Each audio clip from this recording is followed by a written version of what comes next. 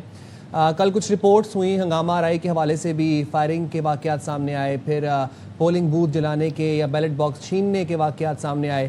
یہ کس کس حلقے سے اس طرح کی رپورٹس ہوئیں؟ دیکھیں، اس حوالے سے جو سب سے افسوسناک خبر موصول ہوئی وہ حلقہ نکیال تھا، LA9.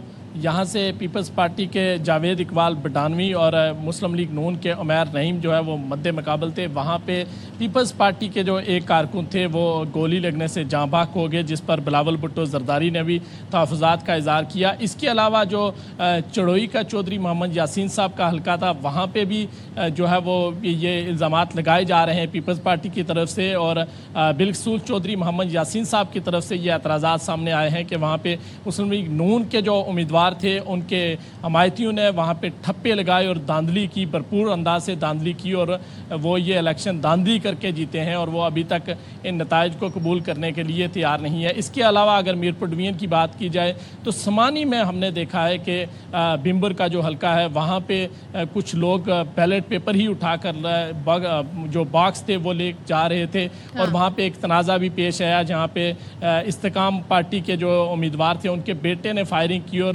پھر علی شان سونی پر FIR بھی ہوئی اور ان کو گرفتار کیا گیا رات کے اوقات میں. وہ امیدوار تھے جو استحکام پاکستان پارٹی کے، اور یہ معاملات چلتے رہے. لیکن داندلی کے الزامات کہیں نون لیگ لگا رہی ہے تو کہیں پیپلز پارٹی لگا رہی ہے. لیکن جو حلقہ چڑوئی ہے وہاں پہ پیپلز پارٹی کے صدر جو چودھری یاسین تھے وہ تحفظات کا اظہار کر رہے ہیں، جبکہ اوورآل اگر بات کی جائے تو یعنی چودھری یاسین 2 سیٹوں پر الیکشن لڑ رہے تھے. ایک سیٹ وہ جیت چکے ہیں اور دوسری وہ ان کے مد مقابل امیدوار جیتے ہیں، لیکن وہ اس پر تحفظات ابھی تک اپنے تحفظات وہ جاری رکھے ہوئے ہیں. تحفظات کا اپنے کا اظہار کر رہے ہیں غلام اویس. بڑے انٹرسٹنگ ہم یہاں پر صورتحال دیکھ رہے ہیں، کیونکہ 3 حلقوں میں مرحلہ وار الیکشن ہونے، پہلے حلقے کے الیکشن مکمل ہو گئے.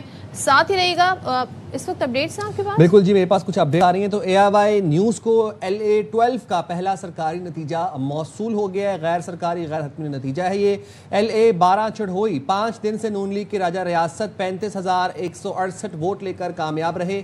تو یہ غیر سرکاری غیر حتمی نتیجہ آپ کے ساتھ شیئر کر رہے ہیں AIY نیوز کی اسکرین پر LA12 کا. تو LA12 کا یہ پہلا نتیجہ ہے جو ہم نے حاصل کیا ہے. چڑھوئی سے نون لیگ کے راجہ ریاست 35,168 ووٹ لے کر کامیاب ہوئے. غیر سرکاری نتیجہ ہے، تو اس یہ سرکاری نتیجہ ہے، پہلا سرکاری نتیجہ موصول ہوا ہے. LA12 چڑھوئی 5 سے نون لیگ کے راجہ ریاست 35,168 ووٹ لے کر کامیاب قرار پائے ہیں. تو یہ سرکاری نتائج باقاعدہ طور پر اب اس حوالے سے آنا شروع ہو گئے ہیں. تو پہلا جو سرکاری نتیجہ ہے وہ ہم آپ کے ساتھ شیئر کر رہے ہیں.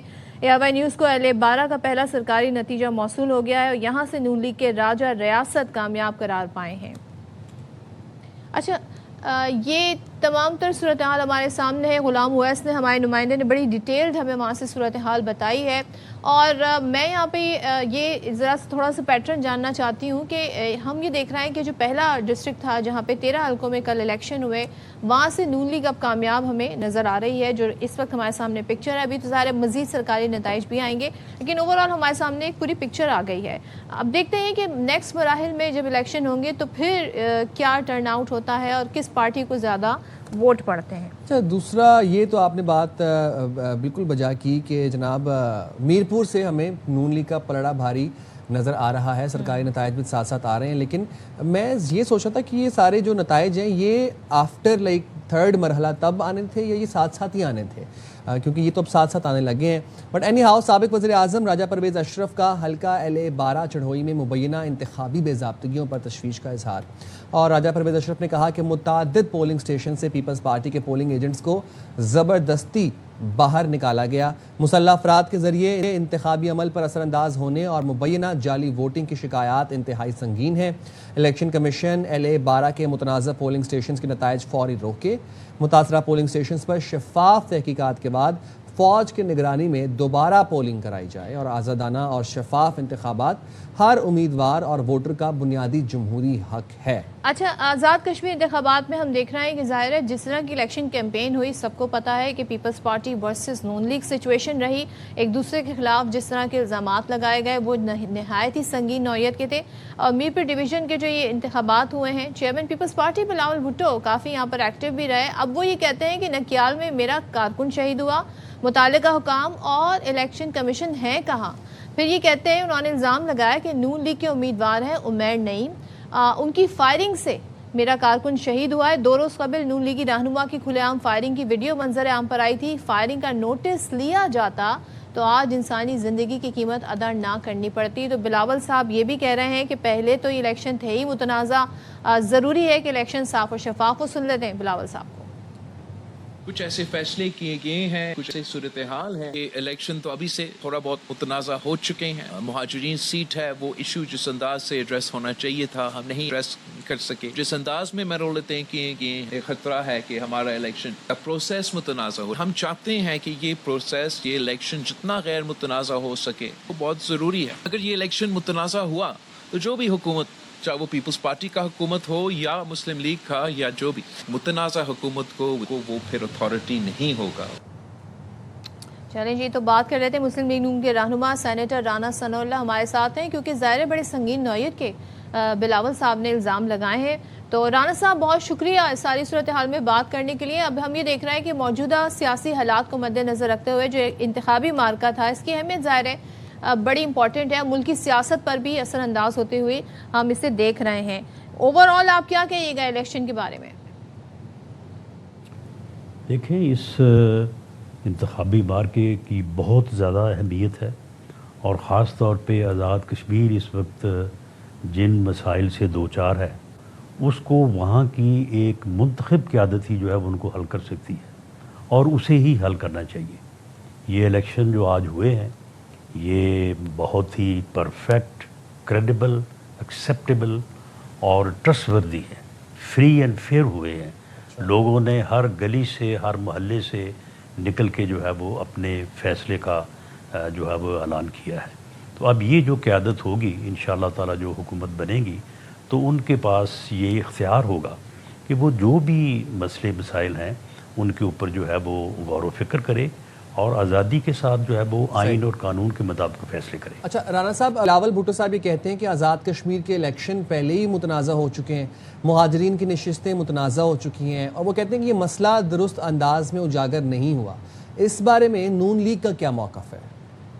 یہ میں سمجھتا ہوں کہ ہم ان کو بھی ساتھ لیں گے، اور ان کے ساتھ ہی، کیونکہ ان کے لوگ بھی، ان کی پارٹی بھی وہاں پہ ہے، تو یہ جو مسائل اس سے پہلے ہم نے حل کیے ہیں، گفتگو کی ہے، مذاکرات کیے ہیں اور بیٹھ کے مسائل کو حل کیا ہے، 38 میں سے 37 مسائل کو جو ہے وہ حل کیا ہے، جو ایک آدھ ہے وہ بھی انشاءاللہ حل ہوگا، اور اس کے علاوہ اور تو کوئی مطالبہ ہی نہیں ہے۔ جہاں تک سیٹوں کی بات ہے، بھئی سیٹوں کا معاملہ کو ہم نے کمرے میں بیٹھ کے حل کرنا ہے، یا آئین میں امینڈمنٹ جو ہے وہ کوئی مذاکراتی کمیٹی کر سکتی ہے، اسمبلی کر سکتی ہے۔ اسمبلی جو ہے وہ الیکٹ ہو کے سامنے آ جائے گی، اور اسے اختیار ہوگا، وہ جو مناسب سمجھے وہ اس کے مطابق کرے۔ مہاجرین کا بھی ایک اپنا حق ہے، اس حق کو بھی دیکھا جانا چاہیے۔ اس کے اوپر آل پارٹیز کانفرنس ہونی چاہیے، جو پہلے ہوئی بھی ہے، سپریم کورٹ سے رائے لینی چاہیے، اور سب سے بڑھ کے یہ اختیار جو ہے وہ کشمیر کی لیجسلیٹو جو ہے وہ اسمبلی کا ہے۔ اس میں ہمیں اس معاملے کو نہیں الجھانا چاہیے۔ بدقسمتی سے بلاول بھٹو زرداری صاحب صرف الیکشن میں فائدہ حاصل کرنے کے لیے اس معاملے کو الیکشن کے دوران اپنی سپیچز میں بھی الجھاتے رہے ہیں، اور وہ سمجھتے تھے کہ شاید اس سے ان کو کوئی جو ہے وہ فائدہ ہوگا، لیکن جو ہمارا عمل ہے، پی ایم ایل این کا عمل ہے، ہم نے تو ان کی جو ہے وہ بیٹھ کے ہر چیز کو سنا۔ صاحب ایک چیز میں جاننا چاہتی ہوں، الیکشن کیمپین میں بہت زیادہ سنگین الزامات لگائے گئے، آپ نے پیپلز پارٹی پہ دھاندلی کا الزام لگایا، پیپلز پارٹی نے فارم 47 کا الزام لگایا۔ اب بلاول صاحب مزید اس ساری صورتحال میں یہ بتا رہے ہیں کہ ان کا جو کارکن ہے وہ نون لیگ کے جو عمیر کر کے نام لے رہے ہیں اس کی فائرنگ سے وہ ہلاک ہوا ہے۔ تو یہ اتنے سنگین واقعات، ان کے جواب ویسے آپ کیا دیں گے، اور پھر کیا تعلقات آپ دونوں کے معمول پر آئیں گے؟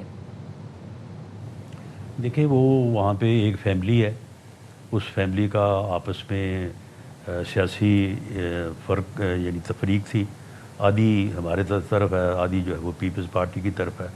ان کے درمیان پہلے بھی ایک جھگڑا ہوا کوئی 10-15 دن پہلے، تو ہمارے ایک کارکن، بڑے سینئر کارکن ملک عاشق صاحب ہے، وہ شہید ہو گئے، ہم ان کے گھر افسوس کے لیے بھی گئے تھے۔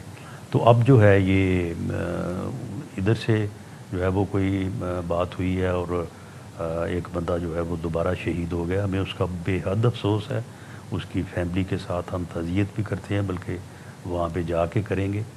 تو وہ جو ہے وہ ایک واقعہ ہوا ہے، باقی پورے کشمیر میں جو ہے وہ صبح 8 بجے سے لے کے 6 بجے تک فری اینڈ فیئر پولنگ ہوئی ہے، کسی نے احتجاج نہیں کیا۔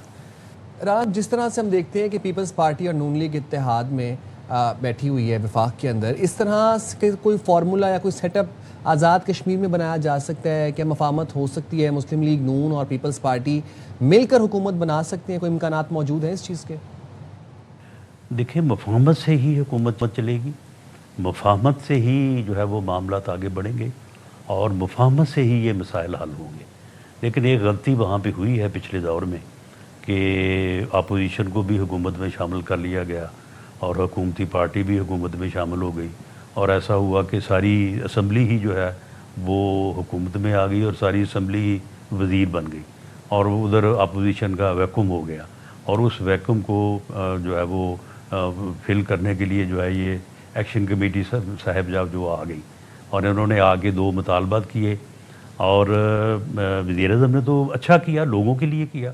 انہوں نے کہا جی بھئی کیوں نہیں، جب آپ کے ساتھ معاہدہ ہے کہ 3 روپے بجلی آپ کو ملنی چاہیے، منگلہ ڈیم کے بننے کے وقت یہ وعدہ ہوا تھا، تو یہ 60 سال سے تو کسی نے پورا نہیں کیا، پورا تو یہ PMLN نے کیا۔ ہم نے لوگوں کو بتایا کہ بھئی وہ اس کا کریڈٹ لیتے ہیں، تو بات یہ ہے کہ یہ کیا کس نے ہے، کس حکومت نے کیا، کس جماعت نے کیا ہے، تو وہ کر دیا انہوں نے۔ اس سے جب طاقت پکڑی اور وہ گندم کے اوپر بھی 2000 سبسڈی دی، اس پہ جب ان کو طاقت ملی، لوگوں کی شاباش ملی، تو وہ پھر اور طرف چل پڑے، وہ کہنے لگے کہ جی اب سیٹوں کا مسئلہ حل کریں۔ ہم نے کہا بھی سیٹوں کا مسئلہ، الیکشن آ رہا ہے، الیکشن لڑیں، اسی نعرے پہ لڑ لیں، اسی نعرے پہ لڑ لیں، اور اگر آپ کامیاب ہو گئے تو ٹھیک ہے۔ اور رانا صاحب، مصطفیٰ کمال بھی وہی طریقے سے الزام لگا رہے ہیں جسے آپ نے لگایا۔ وہ تو کہتے ہیں جی 22,000 ارب روپے سندھ پر لگتے تو 50 بار نیا سندھ بنا چکے ہوتے۔ اب آپ نے بھی کہا تھا 2-3 ہزار ارب روپے دبئی منتقل ہو گئے، انہوں نے بھی یہی بات کہی ہے۔ اب یہ صرف سیاسی بیان بازی تھی الیکشن کی حد تک، یا پھر آپ دونوں اس معاملے کو لے کر سیریس ہیں؟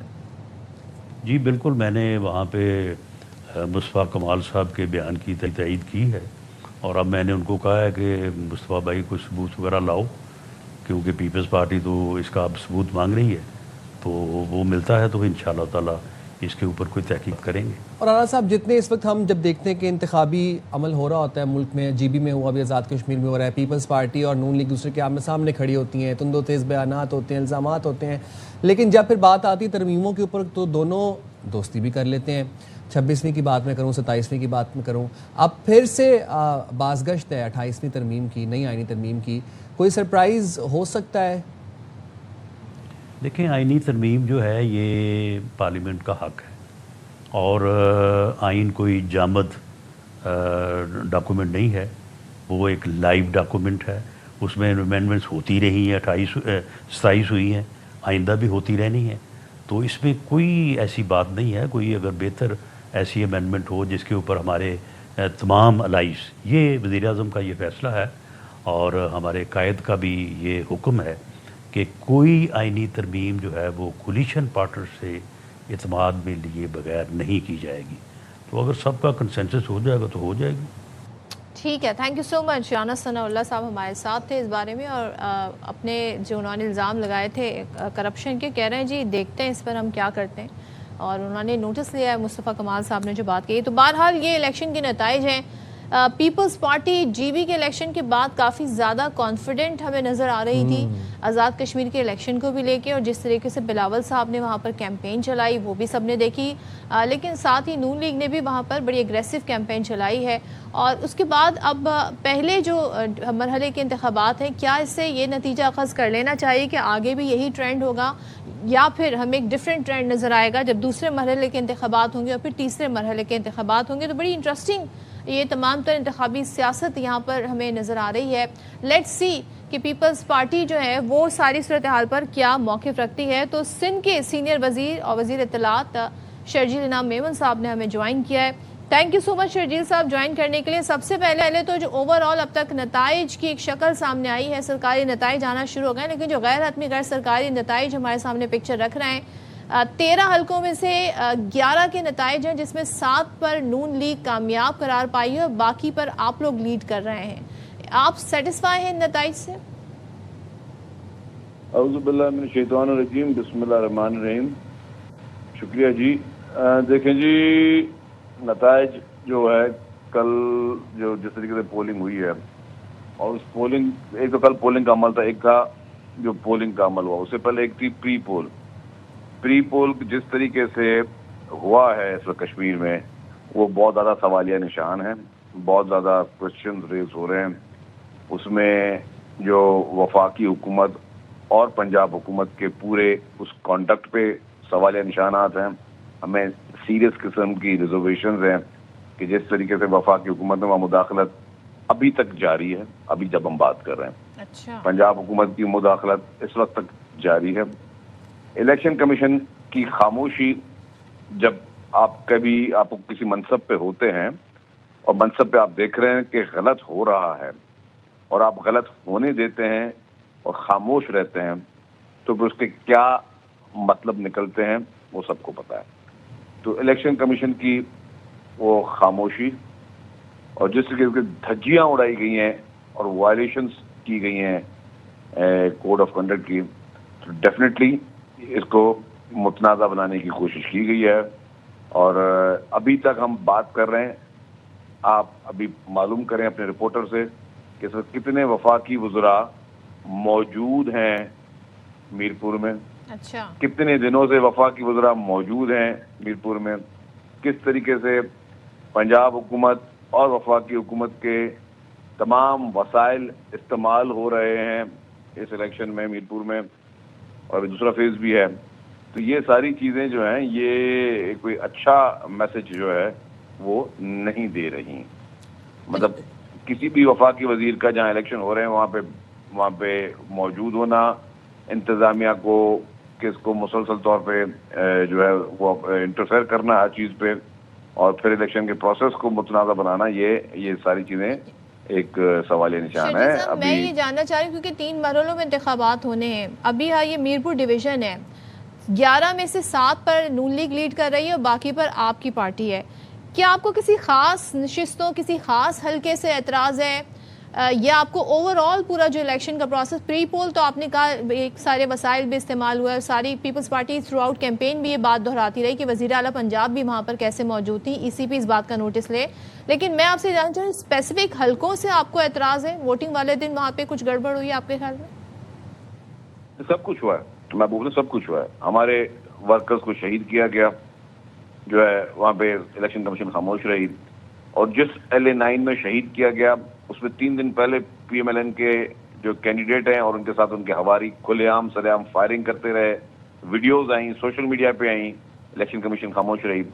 کل جو الیکشن کا دن تھا اس میں بھی بہت ساری جگہوں پہ ہمارے ایجنٹس کو جو ہے وہ اغوا کیا گیا. کل رات کو اگر آپ نے 1:30 بجے راجہ پرویز اشرف صاحب نے، جو پیپلز پارٹی کے مرکزی رہنما ہیں، سابق وزیر اعظم ہیں، ان کا اگر بیان دیکھ لیتے، LA12 میں جو ہے اس میں مبینہ انتخابی بے ضابطگیوں پہ انہوں نے شدید تبصرہ اظہار کیا.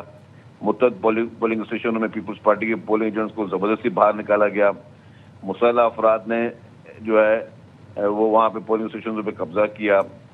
LA12 کے لیے ہم نے کہا کہ اس کے نتائج کو فوری طور پہ پیپلز پارٹی نے کہا کہ روک دیے جائیں، اور راجہ پرویز صاحب نے کہا کہ LA12 کے پورے انتخاب کو جو ہے وہ آپ اس کو روکیں اور دوبارہ جو ہے اس پہ الیکشن کرائے جائیں، کیونکہ جب آپ کے پاس وہاں پہ پولنگ ایجنٹس کو اغوا کر لیا جائے اور آپ کے پاس جو پولنگ باکسز ہیں، ووٹنگ باکسز، ان کو لے کے لوگ اگر کر کے چلے جائیں. اس کی ویڈیوز بھی کافی جگہوں پر آئی ہوئی ہیں کل، کس طریقے سے لوگ جو ہے گاڑیوں میں باکسز لے کے بھاگ رہے ہیں. یہ ساری چیزیں ہیں. پولنگ کے دن میں بھی اعتراض ہے, پولنگ کے دن سے پہلے. میں نے کہا کہ پورے سسٹم کو آج تک جو ہے وہ وزراء وہاں پہ کیا کر رہے ہیں, اور یہ کوئی چھوٹی بات نہیں ہے. وزراء کا وہاں کوئی کام نہیں ہے, وفاقی وزراء کا, کہ وہ وہاں پہ بیٹھ کے انتظامیہ کے ساتھ بلکہ جو ہے وہ اس سے اثر انداز ہوں, نتائج میں کے جو ہے وہ تبدیل کرنے کی کوشش کریں. اور پھر جس طریقے سے میں نے کہا کہ جس طریقے سے وہاں پہ الیکشن کمیشن کی خاموشی ہے, منسٹروں کے اعلانات, چیف منسٹر پنجاب کے وہاں اعلانات, پھر وہاں پہ اوپن دھجیاں اڑائی گئی. جس طریقے سے انہوں نے مطلب جو ایک کوڈ آف کنڈکٹ کو انہوں نے لتارا ہے, تو ڈیفینیٹلی اس میں کوشچنس ہیں.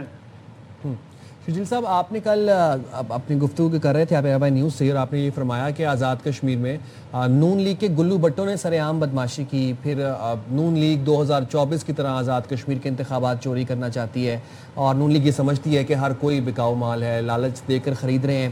تو سر ابھی تو یہ پہلا مرحلہ ہے, اس کے بعد پھر مظفر آباد کے بھی ہونے, پونچھ ڈویژن کے بھی ہونے انتخابات. اگر ابھی سے اتنے تحفظات ہوں گے تو یہ چیزیں آگے کیسے بڑھیں گی, معاملہ پروسیڈ کیسے ہوگا؟ نہیں, اس میں پیپلز پارٹی مرکزی قیادت فیصلہ کرے گی. میں تو ابھی تک میں نے آپ کو بتایا, جو کل اور کچھ دنوں سے ہم نے چیزیں دیکھی ہیں ایز اے آبزرور, میں نے بتایا پیپلز پارٹی کی لیڈرشپ ڈیفینیٹلی ان ساری صورتحال پہ بیٹھے گی اور فیصلے ہوں گے, اور پھر دیکھتے ہیں کہ کس طریقے سے چیزوں کو دیکھتے ہیں اور کس طریقے سے فیصلے ہوتے ہیں. جو فیصلوں کو میڈیا کو کے ذریعے آگاہ کیے جائیں گے کہ پارٹی کی اصل پالیسی کیا ہے. اچھا, تو شرجیل صاحب اب واٹ از نیکسٹ, اب کیا ارادہ ہے ان الیکشن کا لے کے, کیا اسے چیلنج کریں گے یا آپ ابھی ویٹ کریں گے کہ باقی مراحل بھی طے ہو جائیں الیکشن کے؟ دیکھیے, اب اس میں جو بھی اسٹیک ہولڈر ہیں, جیسے الیکشن کمیشن پاکستان ہے, اس نے اپنا رول پلے کرنا ہوگا. By the same time Noon League جس طریقے سے فارم 47 کی پیداوار جو کہ 2024 میں انتخابات پہ ڈاکہ مارا, انہوں نے عوام کے مینڈیٹ کو ڈاکہ مارا, اگر وہ اسی طریقے سے کشمیر کے الیکشن پہ ڈاکہ مارنا چاہتے ہیں تو وہ نہیں کرنے دیا جائے گا, بالکل لاؤڈ اینڈ کلیئر. تیسری بات یہ کہ ہم پارٹی کی لیڈرشپ بیٹھے گی, میں نے کہا وہ ساری چیزوں کو سب ثبوت شواہد موجود ہیں, اس پہ وہ اپنے ایک لائحہ عمل کا اعلان کرے گی, یہ کس طرح آگے چلنا ہے اس کو. اور ڈیفینیٹلی یہ سارے متنازع چیزیں جو ہیں وفاقی حکومت نے کی ہیں, اور پنجاب حکومت اس کے ساتھ ان کی شامل ہے. تو اگر اور ہم چیئرمین صاحب یہ کہتے رہیں کہ کشمیر کے کا مستقبل کا فیصلہ کشمیریوں کو کرنے دیں, کسی اور حکومتوں کا کام نہیں ہے کام کرے آگے یہاں پہ جو ہے وہ انٹرفیرنس کریں, انتظامیہ کو جو ہے دھونس اور وہ استعمال کریں. اور جیسے کہ آج آپ ان کے فارم 47 کی حکومت کہہ رہے ہیں, پھر دوسرا آپ اس الیکشن پر تحفظات کا اظہار کر رہے ہیں, ابھی 2 اگست بھی آنی ہے, پھر 10 بھی آنی ہے. آپ تو ان کے ساتھ ہیں وفاق میں, گو کہ کیبنٹ کا حصہ نہیں ہے لیکن آئینی عہدے تو آپ کے ساتھ ہیں, اور ہر معاملے پر آپ لوگوں کے ایگریمنٹ ہمیں نظر آتا ہے, چاہے کوئی بھی ترمیم پاس کرانی ہو. ظاہر آپ کی سپورٹ سے حکومت بھی بنی ہوئی ہے. یہ 2 چیزیں میں پہلے بہت دفعہ واضح کر چکا ہوں. جب 2024 کے انتخابات ہوئے تو پیپلز پارٹی کی CC کا اجلاس ہوا, اس میں فیصلہ کیا گیا کہ ہم PTI سے بھی بات کریں گے, PMLN سے بھی بات کریں گے. PTI نے جب ہمیں جواب دے دیا کہ جی ہم آپ سے ہمیں کسی بھی حصے میں آپ کے ساتھ نہیں بات کرنی, تو پیپلز پارٹی کے پاس 2 چوائسز تھیں. یا تو کہتے کہ ٹھیک ہے کوئی بھی حکومت نہیں بنا سکتی, دوبارہ انتخابات ہوں, اسمبلیات تحلیل ہوں, پہلے ہی الیکشن ڈیلے ہوئے پھر فردر ڈیلے ہوتے, ایک یہ چوائس ہے. دوسرا پیپلز پارٹی نے کہا کہ جی کوئی آ کے حکومت بنا لے, اور ہمیں کوئی جو ہے ہم نہ ہی وزارتیں چاہیے, نہ 2.5 سال کا فارمولہ چاہیے. ساری چیزیں پیپلز پارٹی نے اس وقت ریجیکٹ کیا. جہاں تک جو آئینی عہدوں کی بات ہے وہ سیریمونیل پوسٹ ہیں, اور ڈیفینیٹلی جب آپ کسی سپورٹ کرتے تو کرتے, لیکن جہاں پہ ابھی تک قانون سازی میں بھی فیڈرل گورنمنٹ کے بہت سارے قانون ہوتے ہیں, بہت ساری ترامیم ہوتی ہیں جس پہ ہم اگری کرتے ہیں کہ ٹھیک ترامیم ہے, اس پہ ہم ان کو سپورٹ کرتے ہیں, جس پہ ہم ڈس ایگری کرتے نہیں کرتے. 26ویں ترمیم اور 27ویں ترمیم کے اگر آپ مسودے دیکھ لیں جو کہ فیڈرل گورنمنٹ نے دیے تھے, اس میں سے 50% ترمیم کو ہم نے سپورٹ کی, 50% ترمیم ہمیں لانی نہیں تھی. تو ہم بالکل ایک انڈیپینڈنٹ پارٹی کے طریقے سے جو چیز جائز ہوگی اس کو ہم سپورٹ کریں گے, جو چیز ناجائز ہوگی اس کو ہم سپورٹ نہیں کریں گے. تو فیڈرل گورنمنٹ کے نہ ہی ہم ان کے فیڈرل گورنمنٹ میں ہیں, نہ ہی ہم گورنمنٹ کے حصہ ہیں. ہاں, ہم ان کو صرف تاکہ یہ اسمبلیاں چل سکے, اسمبلی اپنا ٹائم پورا کرے, اس میں اس کو ایک جو سپورٹ وہ کر رہے ہیں, لیکن بٹ یہ گورنمنٹ کو نہیں, یہ پارلیمنٹ کو سپورٹ کر رہے ہیں ہم. ٹھیک ہے, بہت شکریہ شرجیل میمن صاحب, آپ نے پروگرام کے لیے وقت نکالا. اور وہ کہہ یہ رہے تھے کہ ہم گورنمنٹ میں نہیں ہیں, ہم گورنمنٹ کو سپورٹ نہیں کریں, ہم بس اس نظام کا اس لیے حصہ ہیں, اتحاد کا اس لیے حصہ تاکہ اسمبلیاں چل سکیں اور ملک چل سکے. تو پھر ہم بریک لے لیتے ہیں, اسی بات پہ حاضر ہوں گے بریک کے بعد.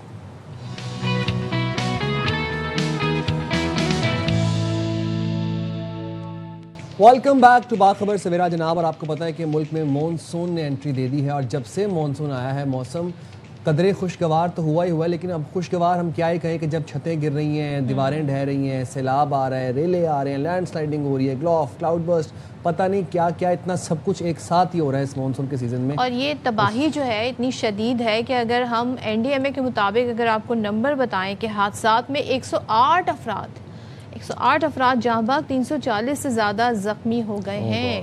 اور جو موسم کا حال بتانے والے ہیں وہ یہ بتا رہے ہیں کہ 29 جولائی سے مانسون کے ایک اور اسپیل کی جو ہے وہ پریڈکشن انہوں نے کر دی ہے, اور پھر کہہ رہے ہیں کہ اس اسپیل میں بھی بادل جم کر برس سکتے ہیں. نیا اسپیل اسلام آباد, بالائی پنجاب, KP, آزاد کشمیر, GB اور اس کے دریاؤں کے بالائی جو کہتے ہیں نا علاقے ہیں ان کو شدید متاثر کر سکتا ہے.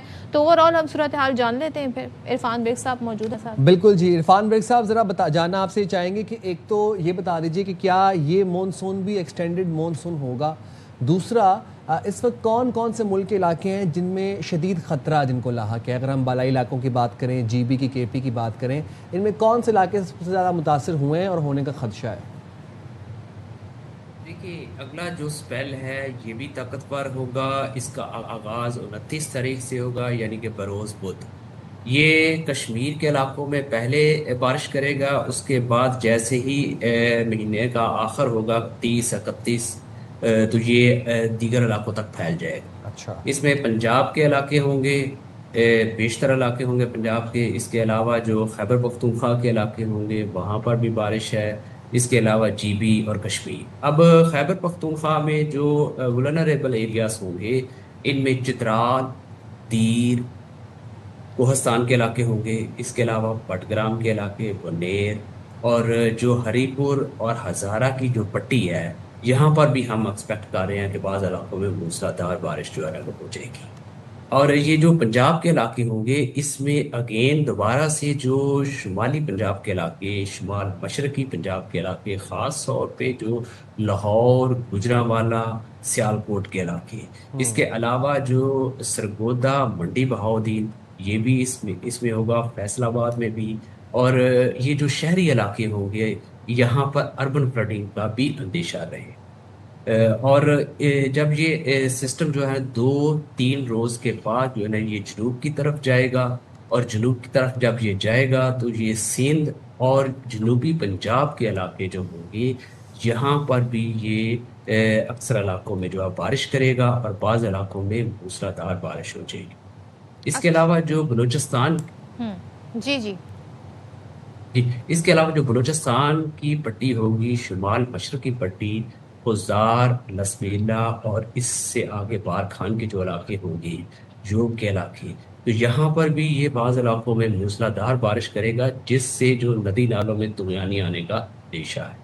اس کے علاوہ جو اگر ہم کراچی کی بات کریں تو اس میں ہم ایکسپیکٹ کر رہے ہیں کہ کراچی میں بھی ایک اچھی بارش ہو جائے گی. جی اچھا, اچھی بارش سے آپ کی کیا مراد ہے؟ کیونکہ ابھی ہم نے پچھلے 2 دن پہلے دیکھا تھا, مسلسل 2 دن رات گئے بارش ہوئی, ہلکی پھلکی بارش ہوئی, ایسی زیادہ تیز بھی نہیں تھی. بٹ آپ جب کہتے ہیں نا اچھی بارش ہوگی تو پھر اس سے کیا نتیجہ خاص کیا جائے؟ دیکھیں یہ ایسا ہے کہ یہ والا جو اسپیل ہوگا یہ جب سندھ میں آئے گا اگست کے پہلے ہفتے, 1 اگست سے آنورڈ اگلے 2-3 روز جو ہوں گے یہ سندھ کے مختلف علاقوں میں بارش کرے گا. اسی دوران میں سندھ میں کراچی کا جو علاقہ ہے اس میں ہم ایکسپیکٹ کر رہے ہیں بعض علاقوں میں موسلادھار بارش بھی ایکسپیکٹڈ ہے. تو جو اچھی بارش جو میں کہہ رہا تھا اس کا مطلب یہ ہے کہ جس طرح پہلے بارشیں ہوئی ہیں اس سے زیادہ بارش, لاسٹ ایئر سے زیادہ آپ کہہ رہے ہیں بارش ہوں گی. یہ تو ذرا آپ نے ہمیں تھوڑا تشویش میں ڈال دیا ہے. اوور آل جب آپ نے صورتحال بتائی تو اب ظاہر ہے ایک ہم یہ بھی دیکھ رہے ہیں GB کی اگر میں بات کروں تو وہاں پر گلیشیئرز جو ہے ظاہر ہے جب گرمی پڑی تو وہ جب پگھلتے ہیں تو وہ ایک الگ سچویشن کریٹ کر دیتے ہیں. رائٹ ناؤ جب ابھی ہم بات کریں ابھی بھی وہاں پر بہت سارے رابطہ پل, سڑکیں جو ہیں وہ ڈیمیج ہوئے ہیں. تو آپ وہاں پر کیا بتائیں گے کہ وہاں کی بارش کی کیا ایکسپیکٹیشن ہے, کتنی بارش وہاں پر ہو سکتی ہے؟ دیکھیں ابھی جو تھا یہ تھم گیا تھا، پچھلا سلسلہ تھم گیا تھا، کوئی 24 سے 48 گھنٹے کی بریک آئی، تاہم جو جی بی کے کچھ علاقے ہیں آئسولیٹڈ پاکٹس میں جو ہے نا وہاں پر بارش رپورٹ ہوئی ہے. اسکردو میں 5 ملی میٹر بارش آئی ہے، بابو سر میں 1 اور ایستور میں ہمارے پاس 1 رپورٹ ہوئی ہے. تو یہ کوئی بہت زیادہ بارش ابھی نہیں ہوئی ادھر، لیکن یہ آئسولیٹڈ پاکٹ میں وہاں پر بارش رہے گی. باقی جو آپ نے بات کہی نا رابطہ سٹے، کیونکہ وہ آلریڈی جو پہاڑی علاقے ہوتے ہیں وہ بڑے ولنریبل ہوتے ہیں. ایک پہاڑ کی سائڈ پہ بارش ہو رہی ہوتی ہے اور دوسرے پہاڑ کی سائڈ پہ کچھ بھی نہیں ہو رہا ہوتا.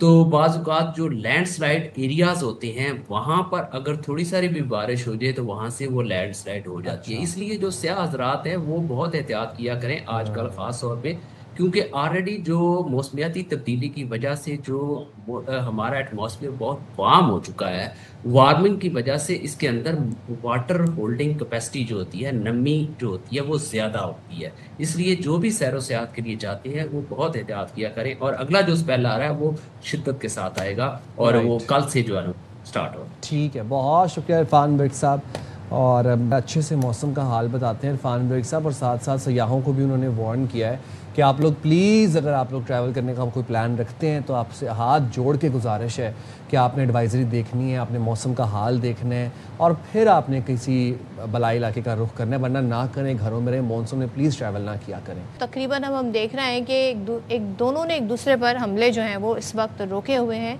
اور ایک مرتبہ پھر جنگ بندی بحال کرنے کی جو کوششیں ہیں وہ ہمیں نظر آ رہی ہیں. اچھا، اے پی پی نے دعویٰ کیا ہے کہ امریکہ اور ایران کو مذاکرات کی میز پر واپس لانے کی کوششوں میں کافی زیادہ بہتری ہوئی ہے، پیش رفت ہوئی ہے. علاقائی حکام کے حوالے سے بتایا کہ پاکستان اور قطر نے دونوں ممالک میں فاصلے کم کرنے کے لیے دونوں نے کام تیز کر دیا ہے، اور ان کوششوں کا مقصد یہ ہے کہ دونوں ممالک جنہوں نے پوری دنیا کو ایک کشیدہ صورتحال میں رکھا ہوا ہے اس کے بعد ذرا جنگ بندی کی بحالی ہو سکے. ایران کا کہنا ہے کہ خلیج فارس کے کچھ ملکوں نے حملوں میں آزادانہ طور پر حصہ لیا جس کا ذمہ دار امریکہ ہے. اور وزارت خارجہ کے ترجمان اسماعیل بقائی نے کہا ہے کہ ایران امریکہ کو یہ طے کرنے کی اجازت نہیں دے گا کہ جنگ کب ختم ہوگی. آبنائے ہرمز بدستور بند رہے گی، اس معاملے پر عمان سے مذاکرات جاری ہیں. کل وزیر پیٹرولیم علی پرویز ملک صاحب نے یہ بتایا کہ باب المندب میں جو پاکستان کے جہاز کھڑے ہوئے تھے وہ وہاں سے نکل گئے ہیں. تو باب المندب کے اوپر بھی ایک جو پریشر تھا وہ تھوڑا کم ہوا ہے، اس کا جو ریلیف ہے، جو اس کے ثمرات ہیں، اس کے اوپر بھی ہم بات کریں گے پروگرام میں آگے چل کے. لیکن ابھی آپ کو بتا دیں کہ ڈونلڈ ٹرمپ کیا کہتے ہیں. ڈونلڈ ٹرمپ یہ کہتے ہیں کہ ایران سے مذاکرات ناکام ہوئے تو بھرپور فوجی کارروائی کریں گے. وہی ان کا وار ریٹرک، وہی بیانیہ جو کہ پچھلے 3 مہینے سے چلتا ہوا آ رہا ہے. ویب سائٹ ایکزیوس سے وہ گفتگو کر رہے تھے. انہوں نے کہا کہ حملے روک کر سفارتکاری کو موقع دیا لیکن وقت بہت کم ہے. مذاکرات تیزی سے کامیاب ہوں گے یا پھر کوئی معاہدہ نہیں ہوگا. ٹرمپ کا یہ بھی کہنا تھا کہ ثالث ملکوں کی درخواست پر کارروائی مؤخر کی. آج اسرائیلی وزیر اعظم نتن یاہو سے ملاقات میں ایران سے متعلق آئندہ حکمت عملی پر بات ہوگی. اچھا، مجھے یہ سمجھا دیں کہ یہ کہہ رہے ہیں جی جو ثالث ممالک ہیں ان کے کہنے پہ انہوں نے حملے روکے ہیں، اور پھر یہ ساتھ میں کہہ رہے ہیں کہ جی ہم معاہدہ چاہتے ہیں اس لیے جنگ بندی ہم نے کی طرف گئے ہیں، مگر پھر ساتھ میں اسرائیل سے مشورہ کرنے جا رہے ہیں. اسرائیل سے مشورہ کرنا تو یہ ہے کہ آپ بس سیدھے جنگ میں کود جائیں. نہیں، اسرائیل ہے کون؟ نتن یاہو ہے کون؟ اس کو کس نے یہ اختیار دیا ہے کہ وہ یہ فیصلہ ایران کا کرے گا ڈونلڈ ٹرمپ کے ساتھ مل کے؟ کون ہے نتن یاہو؟ امریکہ کی حکومت نتن یاہو چلا رہا ہے، امریکی پریزیڈنٹ سے بھی اوپر کوئی عہدہ ہے نتن یاہو کے پاس. نتن یاہو سے کیوں مشورہ کرنا ہے؟ مجھے یہ سمجھ نہیں اس کا مشورہ اتنا اہمیت کا حامل کیوں ہے؟ وہ تو ایک وار کرمنل ہے نا، وہ تو جینوسائیڈ کر رہا ہے، بچوں کا قاتل ہے، ایرانیوں کا قاتل ہے، وہ تو غزہ میں معصوم بچوں کا قاتل ہے، عورتوں کا قاتل ہے. تو اس سے کس بات کا مشورہ؟ وہ تو کوئی جنگ کے علاوہ کوئی مشورہ دے گا ہی نہیں. وہ تو چاہتا جارحیت ہے، وہ تو چاہتا خون خرابہ ہے، وہ تو چاہتا گریٹر اسرائیل بنے اور سارے مسلم ممالک آپس میں لڑنا شروع کر دیں. اس کے علاوہ وہ کیا مشورہ دے گا؟ ڈونلڈ ٹرمپ اپنی ہی کئی باتیں بھی بھول گئے ہیں. جے ڈی وینس نے جس طریقے سے اسرائیل کو کہا تھا، پھر آپ کو یاد ہے ڈونلڈ ٹرمپ نے بھی دھمکی لگائی تھی کہ اسرائیل جو ہے وہ اصل میں سارا معاملہ گڑبڑ کرنے کی کوشش کر رہا ہے. لیکن بار بار وہ شاید ایز اے دھمکی ٹول کے طور پہ استعمال کرتے ہیں اسرائیل کو، اور کہہ رہے ہیں جی 2 منٹ لگے گی وہ بھی اس جنگ کا حصہ بن. جنگ کا آلریڈی وہ حصہ ہیں. ایکچولی یہ آئیڈیا ہی نتن یاہو کا تھا جس پہ امپلیمنٹیشن امریکہ کر رہا ہے کی، اور وہ بیسیکلی نتن یاہو نے ٹرمپ کے کندھے پہ رکھ کر یہ پوری جنگ لڑ لی، اور اب نتن یاہو کو مہینے بعد کہیں سے نکل کے آیا، اس کی خبر ہم رپورٹ کر رہے ہیں، ورنہ تو یہ غائب تھا، منظر عام سے بالکل غائب تھا۔ دوسری بات یہ ہے کہ جناب امریکہ اور اسرائیل کا جو ملٹری ذخیرہ تھا، آرسنل کا ذخیرہ تھا، وہ ہو گیا کم۔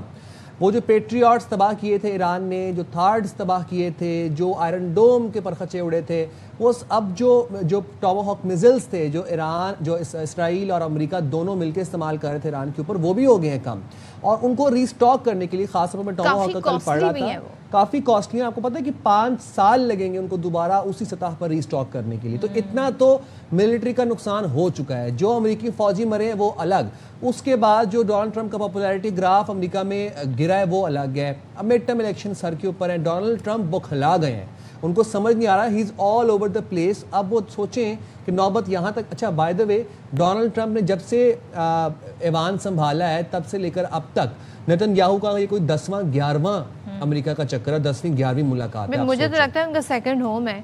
تو ہم بات کر لیتے ہیں، ہمارے ساتھ دفاعی تجزیہ کار کرنل ریٹائرڈ عابد لطیف صاحب موجود ہیں۔ تھینک یو سو مچ عابد صاحب، بہت شکریہ۔ اب روزانہ ہی ڈونلڈ ٹرمپ صاحب کے بیان چینج ہوتے ہیں، ایک ہی پوسٹ میں وہ جنگ کی بات کر رہے ہوتے ہیں، ایک ہی پوسٹ میں وہ سیز فائر کی بات کر رہے ہوتے ہیں۔ اب وہ یہ کہہ رہے ہیں جو ثالث ممالک ہیں ان کی درخواست پر میں یہ جنگ مؤخر کر رہا ہوں اور معاہدے کی طرف ہم جانا چاہتے ہیں، لیکن اگر معاہدہ نہیں ہوا تو پھر ہم جنگ کی طرف جائیں گے۔ اور آج ان کی ملاقات بھی ہو رہی ہے نتن یاہو سے، تو کیا نتیجہ اخذ کریں، کس بات پر اعتبار کریں ہم ڈونلڈ ٹرمپ صاحب کی؟ جی بہت شکریہ انوائٹ کرنے کے لیے۔ جی دیکھیے آپ نے صحیح کہا، وہ ایکچولی جو ہفتے کے مڈ میں تھرسڈے فرائیڈے کو وہ دھمکی دیتے ہیں، اور اس کے بعد پھر منڈے سے ان کی جو ہے دھمکی تو تھوڑی سی رہتی ہے لیکن ریکنسیلیٹری 7 اسٹیٹمنٹ ایڈ کر دیتے ہیں، کیونکہ وہ اسٹاک ایکسچینج سے ان کی اسٹیٹمنٹس لنکڈ ہیں، کیونکہ ظاہر ہے ایک وہ خود کہتے ہیں کہ میں مجھ سے بہتر کوئی بزنس ڈیل نہیں کرتا، تو وہ ہر چیزوں کا خیال رکھتے ہیں، بیکاز جو آئل کی مارکیٹ ہے جو اور برنٹ ہے یہ سارا کچھ نیو یارک سے سارا ڈیسائیڈ ہوتا ہے، پوری دنیا کا جو ریٹ نکلتا ہے، پلس ڈالر کے ساتھ لنکڈ ہے، پلس نیو یارک کی اسٹاک ایکسچینج کے ساتھ سارا کچھ لنکڈ ہے۔ خیر اینی وے دیکھیے یہ جو معاملہ ہے یہ بہت کمپلیکس ہے، اور لگ یہ رہا ہے کہ جیسے یہ امریکہ جو ہے وہ اس طرح سے جو ان کی جو اسٹیٹمنٹس آتی ہیں، جو ان کی رسپانس آتا ہے کہ وہ اس طرح سے بالکل پیس جس کی وہ بات کرتے ہیں اپنے اسٹریٹجک ایسٹیمیٹس کے اندر، کہ ان کا جو جیو پولیٹیکل یا پولیٹیکو اسٹریٹجک آبجیکٹو ہے وہ پیس ان دا گلف ہے، لگتا یہ ہے کہ وہ نہیں ہے، ان کا شاید آبجیکٹو جو ہے وہ اکنامک ڈومیننس ہے۔ اور مجھے تو یہ لگتا ہے as a student of geopolitics کہ یہ شاید دنیا کی پہلی جو اکنامک وار ہے اس کا سٹارٹ ہے، کیونکہ ایک طرف جو ہے ایک ہائیڈرو کاربن کی اسٹیٹ ہے جو ہائیڈرو کاربن کے اوپر کنٹرول رکھتی ہے پوری دنیا میں ڈفرینٹ میکانزمس کے تھرو، ڈفرینٹ چوک پوائنٹس کے تھرو، اور چوک پوائنٹس خالی فزیکل نہیں ہوتے، چوک پوائنٹس جو ہے نان فزیکل بھی ہوتے ہیں، جس طرح سے dollar is a Chowk point, جس طرح سے different net work is a Chowk point, پھر ڈفرینٹ ہیرارکیز جو ہیں انٹرنیشنل اس میکانزم کو سپلائی چین کو کنٹرول کرنے کے لیے وہ چوک پوائنٹس ہیں، اور دوسری طرف جو ہے وہ ایک ایسا ریجن ہے جہاں پہ تقریباً 80% آف دا ورلڈ پاپولیشن اس سے افیکٹ ہوتی ہے اگر اسٹریٹ آف ہارمز کے اوپر آپ اس کو کنسٹرکٹ کریں۔ تو یہ ایک بہت ایک کمپلیکس سچویشن ہے، اور یہ ایک ایسی سچویشن ہے جس میں اب اسٹیٹس کو اینٹر نہیں ہو سکتا، یہ نہیں ہو سکتا کہ اب اسٹیٹ آف ہارمز کا وہ اسٹیٹس ہو جائے جو پہلے تھا، کیونکہ ایران نے وہ بہت فارموز کی اب وہ ویلیو بھی نہیں رہے گی۔ آپ کو لگتا ہے کہ اب بہت سے ممالک جو ہیں وہ آلٹرنیٹ راؤٹس پہ جائیں گے، اسٹریٹ آف ہارموز کی جو امپورٹنس آج سے جنگ سے پہلے پری وار تھی اب وہ اس کی اتنی امپورٹنس بھی نہیں رہے گی۔ اینڈ سیکنڈلی میں آپ سے جاننا یہ چاہ رہا ہوں سر کہ آپ کے تجزیے میں آپ کو کیا لگتا ہے، آپ کے انالیسز میں جتنا آپ آبزرو کر رہے ہیں، امریکہ کیا اب اس جنگ سے جان چھڑوانا چاہ رہا ہے، یا پھر ڈونلڈ ٹرمپ صرف ٹائم بائی کر رہا ہے ری اسٹاک اور ریچارج کرنے کے لیے اپنا اسلحہ، اپنی ملٹری؟ جی یہ میری اپنی رائے ہے، اٹس مائی اون انالیسس۔ مجھے لگتا یہ ہے کہ وہ اس کو پرولونگ کرنا چاہ رہا ہے، اور وہ اس کو پرولونگ بھی اس طریقے سے کرنا چاہ رہا ہے کہ یہ جو باقی جو کنٹریز ہیں اس ریجن کی، اور اسپیشلی جو یہاں پہ جو ایمرجنگ سپر پاورز ہیں وہ افیکٹ ہوں، اور اس میں جو کنٹسٹیشن جو ہے یا آپ کہہ لیجیے جو کمپٹیشن ہے ڈیفینیٹلی وہ چائنا کے ساتھ ہے، کیونکہ ایک طرف جیسے میں بات کر رہا تھا دنیا کی ہائیڈرو کاربن کی سپر پاور ہے وچ از امریکہ، جو اس کو کنٹرول کرتا ہے ڈفرینٹ میکینزم کے تھرو.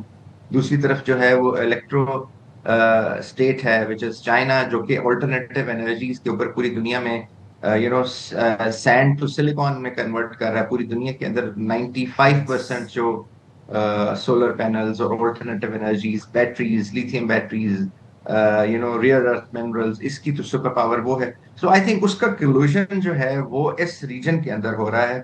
سو geo political trigger, geo political event اور geo political lever which is Iran and strait of Hormuz, اور یہ عرب کوسچن کے تھرو ایک جیو اکنامک وار کی جا رہی ہے. اور اس میں مجھے لگتا یہ ہے کہ شاید امریکہ کے جیو پولیٹیکل جیو اسٹریٹجک جو آبجیکٹیوز ہیں وہ شاید اس سے زیادہ گہرے ہیں، وہ بڑے ہیں. کیونکہ دیکھیے یہ اگر آپ دیکھیں تو امریکہ کے اندر بہت سارے تھنک ٹینکس ہیں، ان کا بہت ایک میکینزم ہے، ایک ہیرارکی ہے ان کی ڈیفense سسٹم کی، جو کہ ایڈوائز کرتا ہے، اپنی ان پٹ دیتا ہے. اور وہ سارے کے سارے اس پہ چپ ہیں. شروع میں پہلے جب یہ وار شروع ہوئی تو 7-8 جو ان کے سینئر آفیسرز تھے ان کو ہٹا دیا گیا. لیکن میرا خیال ہے بعد میں پھر جب وہ یہ جو ان کی جو تھاٹ ہے شاید وہ پرویل کر گئی ہے. تو مجھے لگتا یہ ہے کہ امریکہ اس کو پرولونگ کرنا چاہتا. تھینک یو سو مچ عابد لطیف صاحب ساتھ تھے. اور یہاں پر پھر ہم بریک لیتے ہیں. بالکل جی، حاضر ہوں گے بریک کے بعد. اسٹے دیئر ود اس.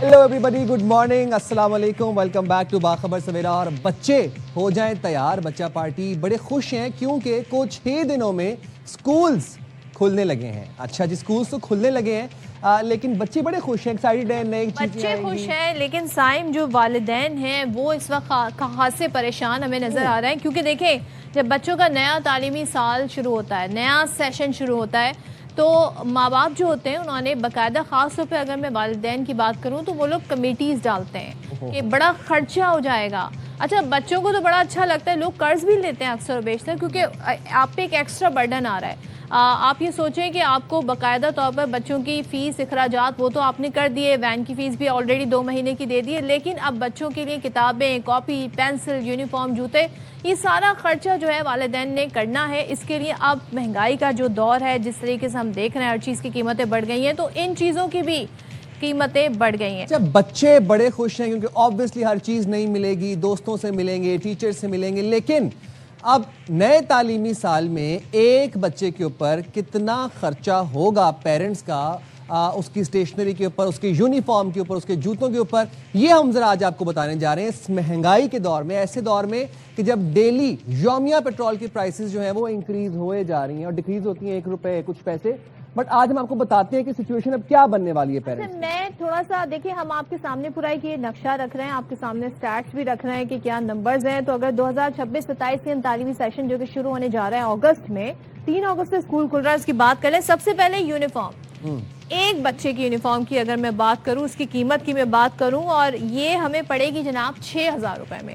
اب کم سے کم ہر گھر سے 2 بچے تو اسکول جا ہی رہے ہیں، تو اگر 2 بچوں کے اسکول کی یونیفارم کی بات کریں تو وہ 6,000 ہو جائے گا، 12,000 روپے. اچھا اب اس میں بھی بات یہ ہے نا کہ دیکھیں اسکولز نے مختلف پیٹرنز کی شرٹس نکال لی ہیں، لوگو لگانا چاہیے پاکٹ کے اوپر، یہ تو ریکوائرمنٹ ہوتی ہے، آپ کو پتہ ہے ہر اسکول کی برانڈڈ شرٹ ہونی چاہیے. اگر پیرنٹس چاہیں کہ وہ باہر سے جا کے ایک شرٹ لے آئیں، وہ نہیں لے کے آ سکتے کیونکہ کوئی چیک والی شرٹ ہے، کوئی لائننگ والی شرٹ ہے، کوئی اسٹرپس ہیں.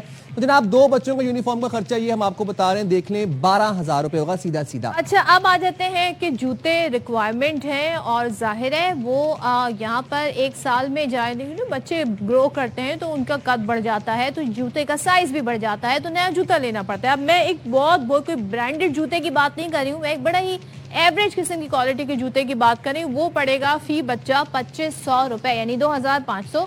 2 بچوں کا اگر آپ حساب لگا لیں تو یہ پڑیں گے 5000 روپے. اب آ جاتے ہیں جی سب سے امپورٹنٹ چیز جس کا بچوں کو پوری گرمیوں کی چھٹیوں میں انتظار ہوتا ہے، بیگ کس کلر کا ہوگا، بیگ ٹرالی والا ہوگا، بیگ پہننے والا ہوگا. میں اگر گھیر کے بھی آپ کو بہت کم سے کم بھی بتاؤں نا تو ایک بچے کے بیگ کی قیمت ہوگی 2000 روپے. 2 بچے ہیں اگر آپ کے تو وہ 4000 کا بیگ ملے گا آپ کو 2 بچوں کا. لیکن یہ 2000 بھی بہت کوئی شاد و نادر آپ کو ڈھونڈ کے